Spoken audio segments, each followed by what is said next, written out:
del Grupo Parlamentario del Partido Acción Nacional, se concede el uso de la tribuna a la senadora Laura Angélica Rojas Hernández, hasta por 10 minutos.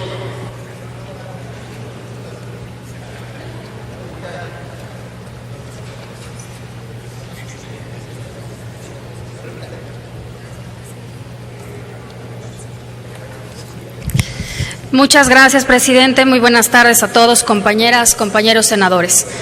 El Grupo Parlamentario del Partido Acción Nacional en la Cámara de Senadores votará a favor del dictamen de la Ley Federal de Transparencia que proponen las comisiones porque es una buena ley.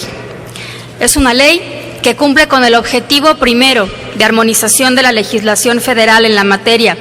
con la Ley General de Transparencia que aprobamos el 18 de marzo pasado y que entró en vigor el 5 de mayo.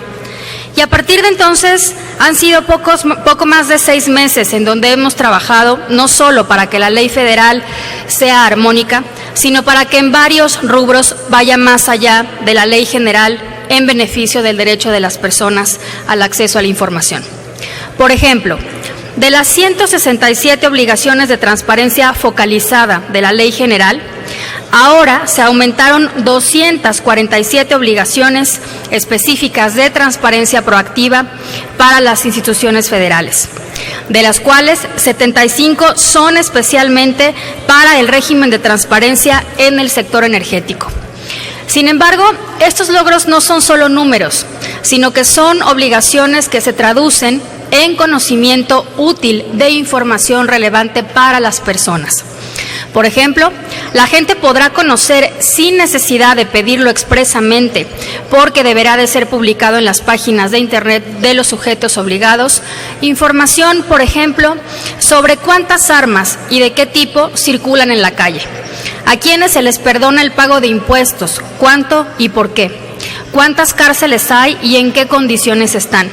a quienes ha espiado el gobierno y por qué, cómo va el cumplimiento de nuestro país de los tratados internacionales que le aplican,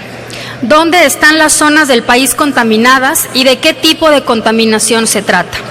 cuál es la riqueza natural de nuestro país, cuántos minerales nos quedan de reserva, a cuántas mujeres y hombres del campo se les ha apoyado y de qué manera.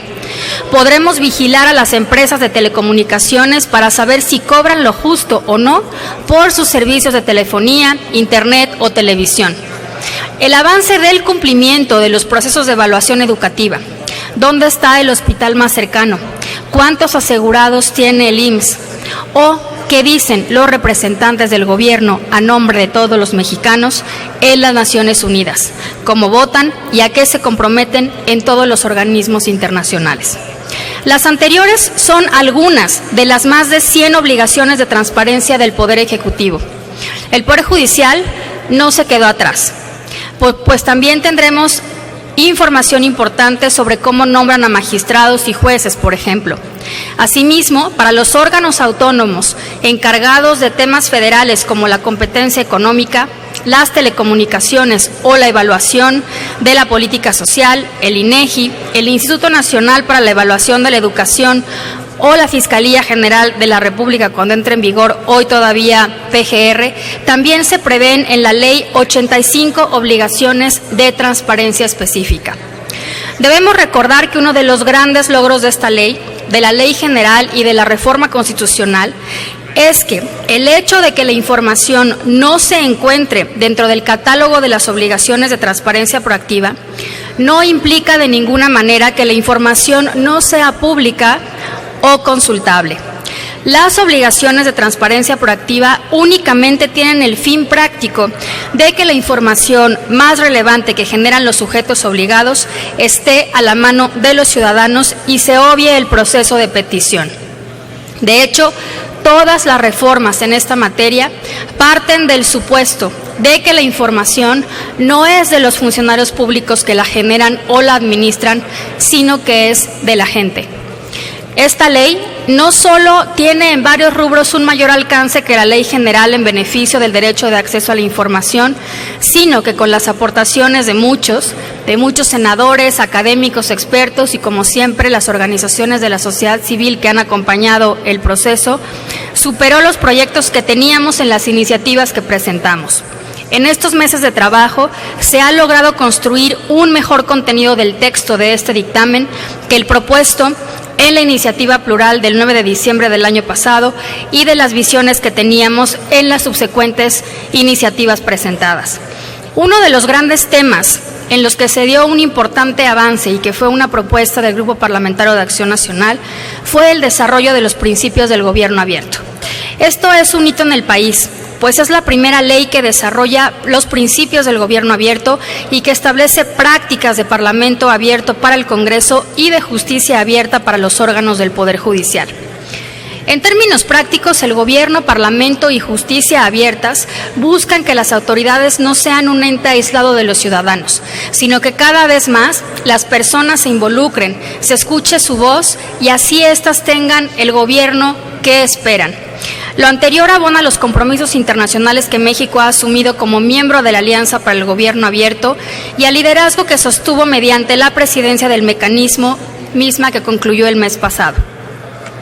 Además de estos aspectos novedosos, también se regulan en este dictamen aspectos orgánicos básicos y de procedimiento como las facultades del INAI, de los comisionados, del Pleno, de los comités y unidades de transparencia, los procedimientos de acceso a la información, clasificación, revisión de asuntos jurisdiccionales ante la Suprema Corte de Justicia de la Nación y de medidas de apremio y sanciones por incumplimiento a la ley. Es importante destacar que se logró retomar el precedente de Parlamento abierto para el nombramiento de los comisionados actuales del INAI, mediante un proceso inclusivo, participativo y transparente en cada una de sus etapas, para que quedara establecido en la ley no solo para el nombramiento de los comisionados, sino también para los miembros del Consejo Consultivo. Somos conscientes de que aún hay debates sin resolverse en este camino de la garantía del derecho de acceso a la información. Claramente, uno de estos temas es la definición de si el INAI debe contar con la facultad de ordenar la apertura de la información relacionada con posibles violaciones graves de derechos humanos antes de que se pronuncie la Comisión Nacional de Derechos Humanos. Quiero recordar que el debate de este dilema lo tenemos desde la Ley General y antes desde la reforma constitucional, y que en estos debates el consenso en este tema es esperar a que la Suprema Corte de Justicia de la Nación resuelva sobre los casos San Fernando 1 y 2 y que a partir de esas resoluciones podamos ser orientados y legislar en ese sentido. Es por eso que el Grupo Parlamentario de Acción Nacional en el Senado hace un llamado cordial y respetuoso a la Suprema Corte de Justicia para que se pronuncie a la brevedad y así podamos generar certeza jurídica en este tema. Sabemos bien la utilidad de que la sociedad conozca la información relacionada con violaciones graves de derechos humanos. Un ejemplo claro de ello es la información sobre las investigaciones del caso de la muerte de los estudiantes de Ayotzinapa. El derecho a la información es un derecho individual, pero también es un derecho social que hace las veces de mecanismo de vigilancia a las autoridades judiciales a efecto de que su actuar sea recto y apegado a la verdad y a la justicia. Esperamos entonces que la Suprema Corte de Justicia de la Nación tome la mejor decisión jurídica con un enfoque de cumplimiento a los derechos humanos y podamos, con base en su resolución, armonizar la ley en esta materia. El siguiente reto, como ya lo comentó el senador Alejandro Encinas, y en eso coincido, es el de la implementación, y también lo comentó el senador Ríos Peter. Empezando por nuestra propia casa, el Poder Legislativo, que se ha estado preparando para cumplir a cabalidad con sus obligaciones de transparencia proactiva, y hay que acelerar el paso en ese sentido y refrendar nuestro compromiso. Hay que recordar que desde la Ley General todos los órganos de gobierno, comités, comisiones, centros de estudio, grupos parlamentarios y en consecuencia los legisladores en lo individual tenemos obligaciones que cumplir como lo establece la Ley General. Nadie está exento y estamos en el camino de cumplir a cabalidad estas obligaciones. La implementación requerirá un compromiso mayor de todos, porque implica, además de recursos materiales, algo mucho más difícil de lograr, que es un cambio cultural, un cambio de mentalidad, un cambio de cultura organizacional y de disposición en miles de funcionarios públicos de todo el país, para que dejen de ver las nuevas obligaciones como un capricho, como una carga excesiva, e innecesaria que los distrae de sus labores sustantivas. Hay que decirlo y decirlo claramente. La democracia, y más aún, una democracia de calidad, como es a la que aspiramos, implica esfuerzos. Ante los niveles de descrédito